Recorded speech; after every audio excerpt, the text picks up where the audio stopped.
Good afternoon and welcome to the Living Well program. You can find us here every Wednesday at 1 p.m. on KATV 89.3 in Anchorage, KJLP 88.9 in Palmer, as well as you can catch us online at katv.org. My name is Cammie and I am here today with my co-host Betty. Always love to be in here with you. How are you today? I am fine. How are you today? Doing pretty well. About done with this cup of coffee. Might need a refill here. I don't think I will. I don't even like coffee, and I've almost drank a whole cup, so I may be up all night. So you're all fired up and ready to go. I am. Mm-hmm. Well, that's a good thing because we have got such an awesome guest in our studio here today. We are so pleased to welcome with us Jennifer Waller, who is a woman that is just right here from Alaska. And that is exactly what we love about being able to do this radio program and bring you women that have stories of how God has impacted them. And we want to give you all of the time that you need to tell the women, our listening audience, about your story. And there was going to be a part 1 and a part 2 to this. So we're just going to let you share just kind of the beginning to the end, and then we'll move into some questions. All right, sounds good. Well, what a beautiful day we had. I drove up from Sterling, that's where I'm from, and that's where I live this morning, and the sun was out, and just such a great time with the Lord. It's about a 3-hour drive, and just got to crank up my worship music and get prepared for what God has for this hour and for this time and for each each person that's listening to this today. But I'm married to Danny, and we have 4 kids together. And so I'm just going to start on my testimony, and you guys will hear the rest. That's what we want you to do. All right. So, like I said, I was born and raised in Sterling, Alaska. I graduated Skyview High School in 2001. Growing up, we had a church right at the end of our dirt road, so we didn't even have to hit the pavement to make it there on Sundays. And we went every Sunday morning, Sunday night, every Wednesday night. We were at children's church or youth group, and we would go to the VBS camps that they offered. And all growing up, we had this camp in the summertime. It was a 5-day camp up here in the valley, and so it was a big deal to come up and go to this lake in the cabins and do this week with God. And so I knew all about God. I knew who he was. I knew all of the stories, but that's basically what they stayed in my mind. They stayed as stories. But looking back, I can see that now. At the time, I thought I was okay because I was kind of riding on the wings of other people's faith around me, my Sunday school teacher's faith or my dad's faith. I never had a personal relationship of my own with Jesus until much later. But like I said, I knew about God. And it was about the 10th grade where I started letting my guard down and I started making bad choices. And the very first bad choice was getting together with a guy, a boyfriend, and allowing him to shape and mold me and tell me who I was and tell me what he wanted me to be like and tell me what I was going to do and stuff. And I allowed it. You know, I chose to stay and to do whatever it took to stay with this guy. And then long story short, we started to go to parties and I crossed the line of drinking and then shortly after of using marijuana, which I call the gateway drug to many other drugs. And just breaks my heart that, it's legal here now, that our youth that are growing up here now say, well, these adults made it legal. You know, what's wrong with it? They have such a harder fight to battle, but God. And so marijuana, gateway drug, it opened the door to Oxycontin, which is basically a very high, heavy dose pain pill. It's a synthetic form of heroin. And so when we couldn't find the Oxycontin, we would go look for heroin and then cocaine. And then we started dealing this stuff so we could afford our habits because we couldn't hold down jobs. I had started going to college down there on the peninsula and dropped out of all of my classes. When I graduated high school, I graduated with a 4.0. I was varsity soccer, varsity cheerleader. I loved life. I smiled all the time, and that's what I was known for. And within a year of graduation, I just found myself in such heavy chains of addiction and physical sickness because of withdrawals and completely blowing every value and moral over and just living a life of sin. And we ended up having my first daughter together, and she was about 2 months old when we finally separated for the last time. We were together for 5 years, engaged, and just had gone way downhill. And so we separated, and at that time my parents approached me. I was 21, and they said, Jen, oh, you need help. Will you go to a rehab? Will you take, we're offering to get you out of state in Phoenix, Arizona. Will you go get help and go to this 30-day rehab? And I really said yes, just out of wanting to appease them and make them happy. And also, I knew I needed help because I tried not to drink. I tried not to do dope, and I couldn't at this point. And so I knew I needed help, but I really just thought that I was going to go to this rehab and they were going to wave this magical wand over me for 30 days and I was going to walk out changed. And so I flew out to Arizona, and when I graduated the program, we decided to send me to Ohio where my grandparents lived, instead of coming right back to my old stomping grounds in Sterling, Soldotna area, just to maybe get a little bit of clean time under my belt. And so my parents flew my 2-year-old down there with me. I got a job at a factory. I was working night shift from 10 p.m. to 6 a.m. And very shortly found what everyone was doing on breaks was getting high to make them stay up all night. And then at 6 o'clock, everyone was going to the bars. And so long story short, that sobriety lasted 30 days. And I found in Ohio, all of the drugs were cheaper and more abundant. And so I was back in my full addiction, and I got switched to second shift at this factory, and walked in one day to see what press I was going to be working at. And the supervisor was writing our names on the board. And when he turned around and our eyes met, I just knew it was love at first sight. We like to tell the kids that story, and they're always like, ew. But I met who is now my husband, was my supervisor back then, and we started dating. And he is what I call a normie. He can have he could go to the bar to where I would order shot after shot and get completely wasted till I blacked out, and he would carry me home. He could have one beer and walk away, and I didn't know what that was. I didn't even know what that looked like. From the very first time I started drinking back in high school, it was to black out, to numb feelings, to not feel, to not think. And so my addiction came back into full force. We ended up getting married in January of 2006 in Ohio, and then 2 months later, I decided that I didn't want to live there anymore, and we packed up. He sold everything down there, and we moved to Alaska. We rolled into Sterling May of that year, and in my full addiction, and everybody, it had been a couple years since I had been there, but everyone was still doing the same thing, still dealing at the same places, and so my addiction just kept going. This went on for another 3 years, and about 4 years into our marriage, I had come home from getting hooked up, and my husband had said, Jen, he was waiting there. He said, I can't do this anymore. I've had enough. I'm going to take our 18-month-old son that we had together, and I'm going to head back to Ohio.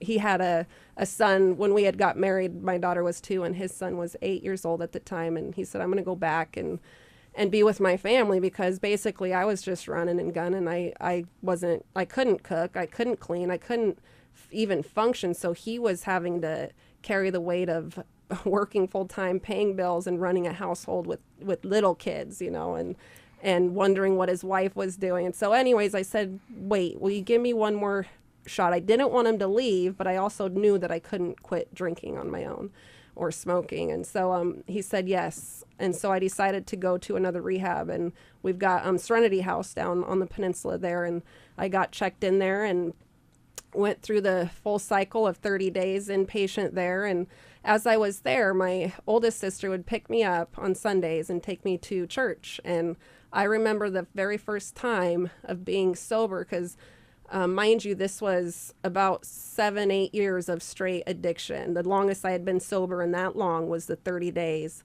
after my first treatment. And so it had been years, and I just remember walking in that building and feeling the presence of God and the peace that surpasses all understanding. And I remember saying, I want this all the time. I don't just want this on Sunday. I want this every day. And she would take me back every Sunday. And so when I graduated the program, I did intensive outpatient therapy. I was very serious about working what my counselors told me to do, but also being to that church. I remember driving down the road right before I went into this rehab and saying, I was high and I was driving down the road, and I said, if I make it out of addiction alive, if I don't die in my addiction, I know I'm going to serve Jesus. But I couldn't figure out how to get from being high to that. And so And so I knew I knew where my strength and my hope and help was going to come from. It was just a matter of surrendering 100%. You know, I had tried to surrender half our part, and that just, it isn't enough, and it's not enough. And so she would take me to church. I was there every time the doors were open. And I ended up staying sober for 9 months after that rehab. And there was a certain thing that God was calling from me. And I like to point out to say that our God that we serve is a gentleman. He calls things from us. He tells us what he expects. He lays it out black and white. And he was asking me to lay down this secret that I had been harboring and holding on to and saying, I'm going to take this secret to the grave with me. And he was saying, Jen, I want all of you. I don't want 95% of you. I want all of you. And so each morning I'd hear that still small voice of, Jen, lay this down at the foot of the cross so that I can give you beauty for your ashes. And I would just push it down, and I'd try to silence the voice. And finally, after 9 months, I just was like, I went to my old behaviors of doing what I knew how to silence voices, and that was drinking. And I went to the store and I bought a 40-ounce Colt 45, and I was wasted within 15 minutes. And within an hour, I was looking for dope, looking for drugs. And so this relapse lasted for 3 months. At this time, my family was reaching out. My husband was starting to panic again because all my old behaviors were right back. And I showed up to my sister's house in an overdose state. And I was on her porch, basically couldn't stand. I couldn't breathe. My heart was racing. I was throwing up because I had done too much heroin. And I knocked on her door, and she opened it, and she swooped me up, took me to the rehab facility because I was still doing outpatient therapy there, and asked my counselor, what should I do with her? And the director of the program just so happened to be there and said, Jen, can you be here at 10 o'clock in the morning with your bags packed, and we're going to get you into a bed and into another stint at rehab. And I just remember saying yes. And my husband brought me the next morning. That drive from home to the rehab for a third time was so, I just remember feeling so horrible, so hopeless, so defeated. I just figured, what's the point of going back here? I'm never going to make it. And he dropped me off, and I didn't know if he was going to be there when I got back out. And so I was walking to the back bedroom to unload my gear, and a client that knew me said, hey, Jen, where's your Jesus now? And I remember feeling like I had been punched in the stomach, like all the air out of my lungs just left me, because I knew that I had let him down. Because that 9 months I was sober, I was very vocal about my faith. I would pray for people at the rehab. I was, inviting people to Bible studies and to church. And then here I was on my face again, completely strung out on dope and coming back in to inpatient. And I just remember thinking, I finally have let everybody down, including God, and defeated, hopeless, drug addicted wife, mother, daughter, sister, friend. And so I went to bed 2 days later, basically slept off the withdrawal. And on the morning of the second day, June 28th, 2009, the presence of God visited my rehab room. He woke me up, and my eyes just shot open, and I was wide awake. And I had a verse going through my head that I had learned as a little girl. Thy word is a lamp unto my feet and a light unto my path. And we had learned that in a VBS camp as a song, and it just kept playing through my mind over and over. And I remember it getting louder and God's presence getting stronger, and I couldn't lay down anymore. So I got up and I started pacing the room, and I started humming that song and just repeating it over and over. And then I wrote it on, we had a dry erase board up on the wall. I wrote it on the dry erase board, and I just remember looking at it. And at the time, my roommate had rolled over, and she was like, Jen, what are you doing? Go back to bed. And I said, I can't. I'm surrendering my life to Jesus Christ. And I got on my knees that morning with the presence of God there, and I raised my arms, and I surrendered 100%. No more playing games. There was no more holding back, no more turning back. That little bit that he was calling from me, I was giving it all to him. Lord, whatever you say, I will do. I didn't want to die. I wanted to live. But not only live, I wanted to live a life of abundance, one that had purpose and meaning, and that it wasn't hopeless anymore. I knew at that moment that my life, that even this 9 years of ashes, of devastation, that God could take and make something beautiful out of it. And so that was the day that Jesus Christ set me free. And I told him when I was on my knees that morning, I said, as hard as I pursued my drugs and alcohol, which was 24/7, I ate it, slept it, breathed it, I'm going to pursue you with all that I have.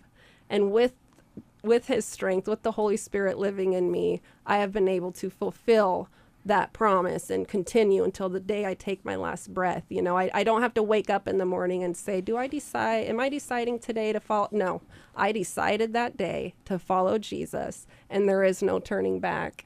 And he has redeemed so many areas and aspects of my life. Since I've been sober, we had another daughter. Her name is Asher. Her name means a gift from God. And so we have, Danny had a son, Nathan, and then my daughter, Sarah, she's now 13. And then Trent is 9 years old. And then our daughter is Asher, and she's 5 years old. And he has redeemed our family. He has redeemed our marriage. We were at 4 years, we were done. We had already picked up divorce papers from the courthouse, and we're going to go through with it. And God said, no, I've got a different plan for you guys for this marriage. And we just celebrated our 10th wedding anniversary in January, you know, and I give all the glory to God for my health, for my marriage, for my family. There was a point where my mom and dad wouldn't allow me on their property anymore because I had stolen. That's how I supported my habit, was to steal and to do whatever I had to do to get it, you know. And so they said, Jen, you step foot on our property. They had owned a restaurant at the time.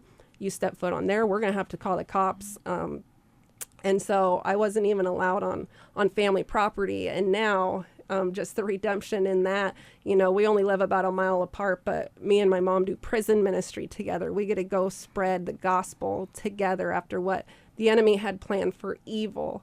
God said, oh no, I've got bigger and better plans for this, and we're going to make it good. But we'll talk about that next week on the second part of this. I want to take you back to the beginning, because it sounds like you can kind of pinpoint that point in your teenage life where you felt yourself transitioning and going down a path by meeting this guy. Do you remember being aware that you were compromising the values that you had been raised to value, and being aware that you were, you know, making a decision to go down a different path? Yes. I do remember, like I said, I didn't like to rock the boat. I liked to be a good kid, and you know, I wanted to not have sex before I got married. And I knew growing up I was never going to smoke weed. Me and my girlfriend had like a pact, you know, we were not going to, everyone else was starting to smoke weed, and there was no way, you know, and I wasn't going to drink. And it was like slowly, one by one, as soon as I let the enemy get a foothold in my life, and as soon as I let my guard down, which was by making the choice of getting together and making that very first step into sin. It is a quick downward spiral, but it was like I didn't have that relationship with Jesus. And so it was like, I thought, you know what? I know right from wrong, and I know that what I'm about to do is wrong, but I'm going to do it anyways because I don't want to lose him. You know, I wanted to be who he built me up to be. And so that's where it started. And then my choices just continued. It's a downward spiral. Did your parents or any of the youth workers at the church that you attended try to warn you or reach out to you? Yep. Yeah, definitely. When there was red flags in the relationship of physical abuse too, and just drug abuse, it's very apparent, you know, when you take someone as boisterous and loud and smiley as I was, and then I couldn't get off the couch, and I was sick, and I was hurting all the time. And so, yes, my family definitely tried to step up and try to get me away and try to get me help. And I know that the church prayed and prayed and prayed for me. Now, looking back, was told I still will walk through the grocery store. It's a pretty small town we live in, and, you know, have a lady from church say, just hug me. And, you know, I prayed for you for so many years, and it's such a miracle to see you now. And that's pretty cool. Jen, can you share with us what you're doing with your children to, I guess I want to say, protect them from this lifestyle? Yeah, definitely. Like I said, they've got to have their personal relationship. And so I encourage them, you know, we do our maybe nightly devotions, or we say prayers together at night. And in the morning, I try to get a subject going about talking about God, but I tell them and I pray with them that they have to, on their own, engage in this relationship with God. That, it's my dream that I see them reading the Bible on their own, or praying by themselves in their bedroom, that they have to do it on their own. And really, it's just me showing them. What I've learned is our kids are sponges, and they are going to do what I do, instead of doing what I say, which a lot of the times they don't, but they do what I do. And I've got a prayer room up in off my master bedroom that I have devoted strictly. It is my prayer room. It is holy ground. I've got on one wall it's called my wall of thanks, and I get Sharpies. I got 20 different colors, and each day I just write something on there that I'm thankful for. And so my kids, to incorporate them into it, they come up, and now this has been going for years, so there's hundreds of things up there.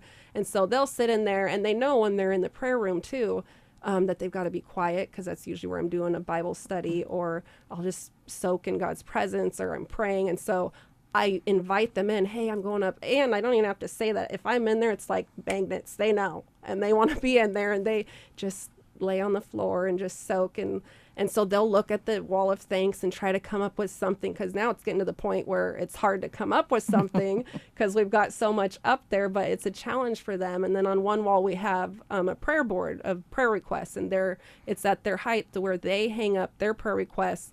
And then also on another wall we have an answered prayer board. And so it's cool that we get to move the prayer requests when God answers them over to the answered prayer board, and the kids just come in and they want to see what has God answered, what is he doing, and to have them be part of what I'm doing instead of, and God had to teach me this and show me this the first year or so. It was Mama's prayer room. You don't come in, this is my time, and and I'm up, this is where I read my Bible, this is where I do my Bible study. We've got a downstairs that they could be at. Well, God spoke to me and said, Jen, your kids don't ever see you reading your Bible. Your kids don't ever see you on your face before God. Your kids don't ever see what you're doing. And it was like the scales were taken off my eyes again. And I said, oh my goodness, forgive me, Lord. And yes, we got to have our kids seeing us, because how are they supposed to know what it looks like to lay out before God, or to pray, or to spend time in the Word?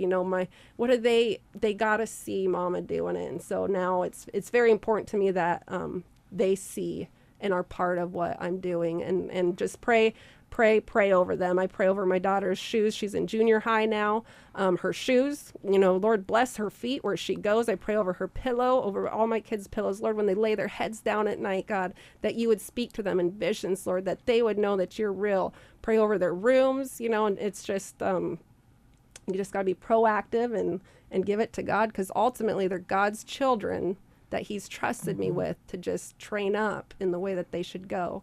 And like the VBS camp that taught me that my salvation verse, his word does not return void.